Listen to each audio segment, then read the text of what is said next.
So during the actual dialogue of the game, Raziel at one point confesses that he may not be asking the right questions. It's an interesting thought, because so far we've presumed that maybe Mobius knows what he's doing. But if he doesn't, the real question is not, what is Mobius doing? It's, what does Mobius think he's doing? The trouble is, what the pillars actually do is not really clear, and what the Elder God wants is not really clear either. We don't really know what Cain wants except for to live, maybe to make things better. He's not totally forthcoming. And while Nosgoth actually has the advantage of having great monsters that are trying to control the future with some kind of purpose, the real world is really much more complex. A lot of times when you ask a question like, who's benefiting from all this stuff getting ruined, you find that no one is benefiting. I mean, stuff is getting ruined, no one benefits. Not in the long run. So when you get right down to it, there's not some kind of person with the purpose. It's actually like Larry the Cucumber, and he's in charge. And he's kind of a doofus and everybody likes him, but he shouldn't be in charge. And it's not just one Larry. It's not like Larry is the ruler of a country or something like that and everyone's mad at him. It's like, everyone is Larry. Every single position in government is filled with Larry the Cucumber. Like, okay, there's enough Larrys in the system that they can't really be compensated for, and they're causing a lot of trouble, and it seems like a grand conspiracy, but it's really just that they're all Larry the Cucumber. Oh, and they've been at it for like 30 years, so the damage has been cumulative. It's probably hard to imagine Mobius as being Larry the Cucumber, because Larry is so much cuter. But of course Mobius is designed from scratch to be a villain. Larry is, after all, a really religious vegetable, so if he met a creature that said it was God, and this creature said to kill all vampires, which are known to be evil, it might be possible that Larry would start a crusade. Heck, he'd probably sing a really catchy song about it too. I almost wish Mobius were Larry the Cucumber. And the worst part is, the end results would be about the same for Nosgoth. When the entire world gets destroyed by what you're doing, you really can't distinguish between a conspiracy that's cunning and one that's just plain stupid. In fact, the stupid version is probably more resilient. But anyway, let's get back to our game. Hello everyone, my name is Taylor. And I am Ray. And it is I who is Peyton? Yes. Ray, what do you have against Larry the Cucumber? Nothing. He's a great fictional cucumber, I love his songs, but I just feel like he shouldn't be in public office. Well, I don't know about that, Ray. Isn't it really up to the democratic process to decide whether or not Larry the fictional cucumber belongs in public office? I don't think he has papers to verify him as a citizen. You know, I actually read a story once about a small town that voted a local dog to be their mayor. Sometimes it is the will of the people to disrupt the system. Yes. I can really easily picture that backfiring. Like, imagine one day if everybody got together and they voted in Peter Pan as a write-in. And then Peter Pan was their congressman and they couldn't get him out of office. They'd go through impeachment procedures, which would spend a lot of taxpayer money. The whole thing would just be a mess and would take forever. It would be a little funny at first, and then it'd be really sad. Then it would be hilarious. So anyway, what are we doing again? Where are we with all this? Well, we are in Janos' house, which kinda has nothing in it, really, and we're spilling blood all over his carpet.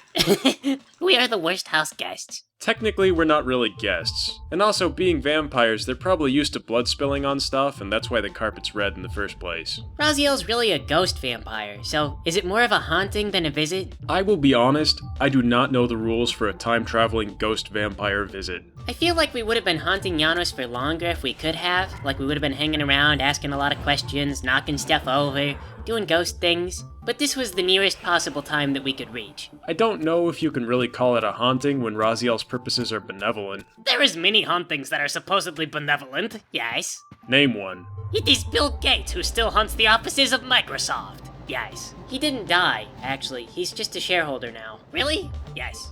Well, no matter. He is still hunting there. I guess, metaphorically, he is. So, I'm looking at these stairs, and I think to myself, these are made out of blood.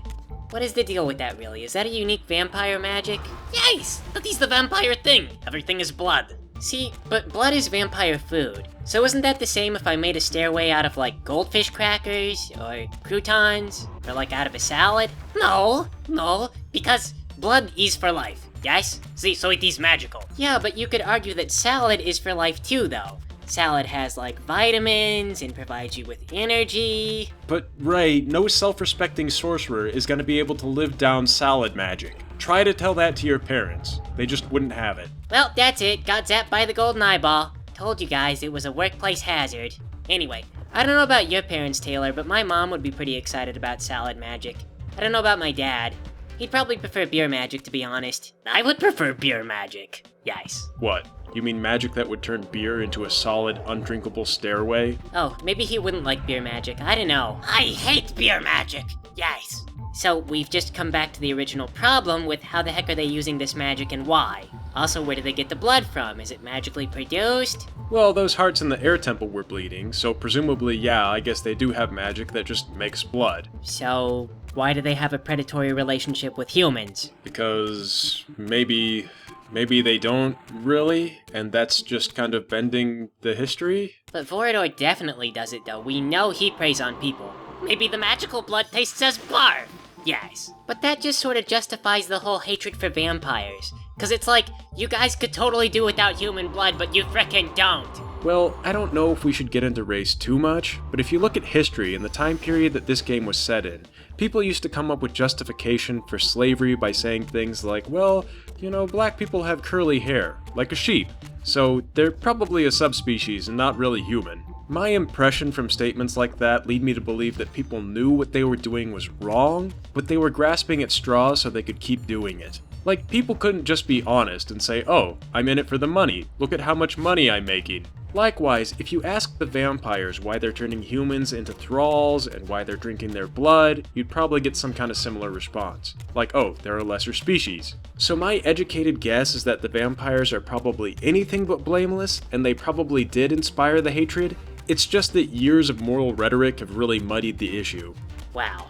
Well, way to bring us all down with a really sobering analysis of the game, Taylor. Oh, what? You should be ashamed, Taylor. Shame upon you. Oh, what? Ray gets free reign to talk about her stupid political opinions, but I get scolded for bringing up history? Shame, Taylor. Shame. Yes. When you put it in that context, you're probably right. Especially because everything we do with Mobius feels like some kind of ideological slap fight. Still, you don't really think in those terms very much when you're playing the game, because it involves fictional blue vampire people. Plus, they don't do a very good job of humanizing the humans. It's kinda like if you read X-Men and you realize that X-Men is really supposed to be an allegory about the civil rights movement, and for your information, my political opinions are very good. They're not. They're dumb. They're not dumb, I think really hard about them. That's kinda what's dumb about it, though. Well, Taylor, you are butts. That's what I think. You're butts. Well, you know what? I may be butts, but it could be worse. I could be dumb. You are in trouble. You're in trouble now. Oh no. Oh well. At least, you know, on the bright side, I'm still not dumb. How am I supposed to respond to this? I ask you. Ray, I'm just gonna keep insulting you if you let me. Well, then my act of defiance is to continue to be outraged until you get bored. Yes, being impossible to deal with is always the best strategy. Well, I guess in that case, I'm bored already. Everyone cracks eventually. Yes. Well, in that case, I guess I have just won a very hollow victory. You sure have, Ray. So, anyway, I noticed that those ghostly guys have been popping out of the forges. Do you think that ever happens to Janos when he walks by? They're not forges. Yes, they are fonts. And if I were Janos, I would never come outside. What do you suppose that Janos does all day, really? Play checkers by himself, talk to the thralls as though they still have free will. I don't know. Do you think he keeps like a multi-volume diary? And every day it just reads like, Dear Diary, today I lamented the fact that everyone I know is dead for some reason. I bet if you could get a hold of it, you could probably learn a lot about the ancient race. You know, if you could get past all the dark poetry about being misunderstood and how hard it is being the guardian of whatever. He probably got to be the guardian of whatever after his teenage years. Although I wonder though, do the vampires, do they just age really slowly? Or do they just die really slowly? Like, are they frozen in time in terms of their aging? I would guess it's probably the latter, because otherwise they could still die from old age. So what happens to everyone who got converted when they were babies? They probably die! Yes. How does the infant hunt for blood? They don't. Aw, that's really sad. That's like that poem that goes, baby shoes for sale, never been used. Except in this case, if those infants didn't die, then presumably the shoes would have been used over and over again for like 1,000 years.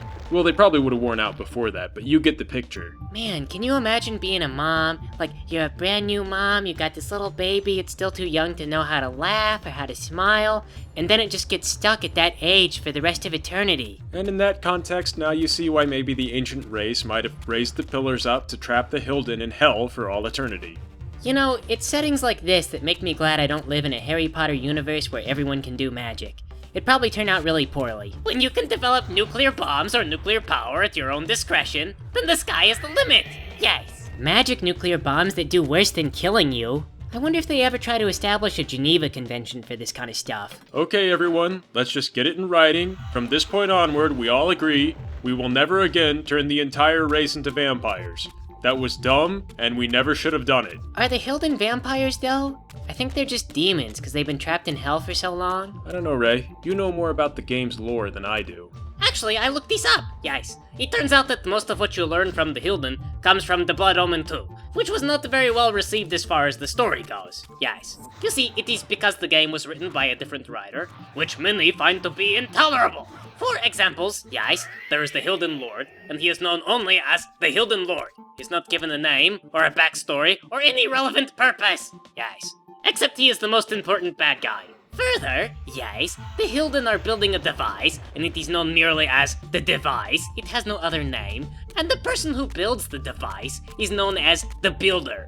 Like Bob the Builder, yes. So to many fans, yes, Blood Omen 2 is considered apocryphal. But still, it is where we learn the most about the Hilden. Oh, well that's just kinda disappointing. That's like if someone besides Terry Pratchett wrote a Discworld book. Welcome to the world of mass media, where the company owns the rights to everything. I always think that's kinda dumb. I get why they do it, because they don't want the writer to walk in the middle of the project, especially when the project costs like billions of dollars. But still, apparently, yes, they were developing this game at the same time as they were developing Blood Omen 2. So Amy Hennig had to do a bit of a rescue mission to fix the story. So what you're saying is, Larry the Cucumber might have been writing for Blood Omen 2, and the reason why we have all these crazy conspiracies in Soul Reaver 2 is because of Larry the Cucumber. I will not implicate Larry the Cucumber in such a way. Yes. But yes. Well, it turned around pretty well anyway. I don't know why I just now noticed this, but does it bother anyone else the way that Raziel runs? Not really. No. Yes. It's the way that he opens and closes his hands while he's jogging. Like, maybe he feels self-conscious about running and he doesn't know what to do with his hands, so he's just doing something weird with them. That's almost kind of adorable in a way. I never really thought about that. You know, I once read that if you watch a lady walk down the street and she knows you're watching, she'll actually rock her hips because it gives the illusion that her hips are wider, and men are really into that sort of thing. Is that only when guys are watching? Is this based on a study or just personal observations? It was a study, and the researchers told the women that they were gonna watch the women walk for health reasons, you know, to assess their gait and whether or not they had a limp, I suppose.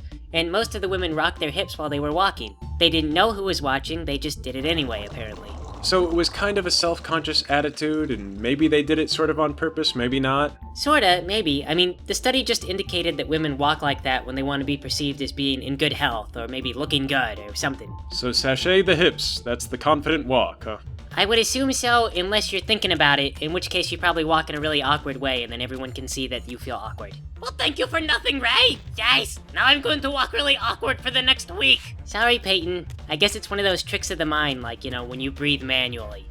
Damn it, Ray. There will be retribution for this, you know. I'm doing it too now. Your brain should not be able to override this kind of thing. Yes. On the bright side, there's a cluster of nerves in your heart that keeps your heart beating even if your brain stops sending signals. So, hey, Ray, I noticed that in the last episode we promised Janos Audron, and we haven't exactly delivered. Well, I thought for sure we were gonna reach him by now. I mean, he's not even very far away. He's just upstairs, one more floor.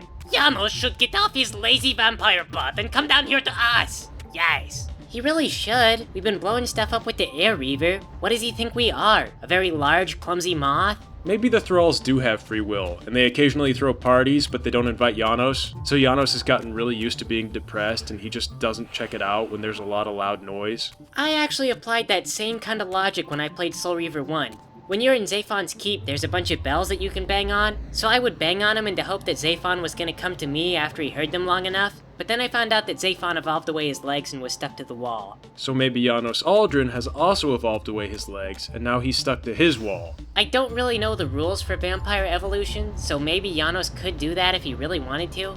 What I want to know is, what do you do after you evolve your legs into the wall? What's the next step? That is when you evolve your entire body into the wall. Yes, you become the building. Vampires are truly complex creatures. Really, they're just kind of magical. I think it's just Kane's sons that do that though, don't they? I don't think that Kane really mutated very much at all. No, I do think that all that stuff had to do with Kane being corrupted by the pillars. After all, Vorador never mutates, I don't think. But he is green. Yes. Yeah, but he was always green. Anyway, here looks like a good place to stop for now. I'm sorry about lying, but this time for sure, Janos Audron, next time. Thanks for playing with us, everybody!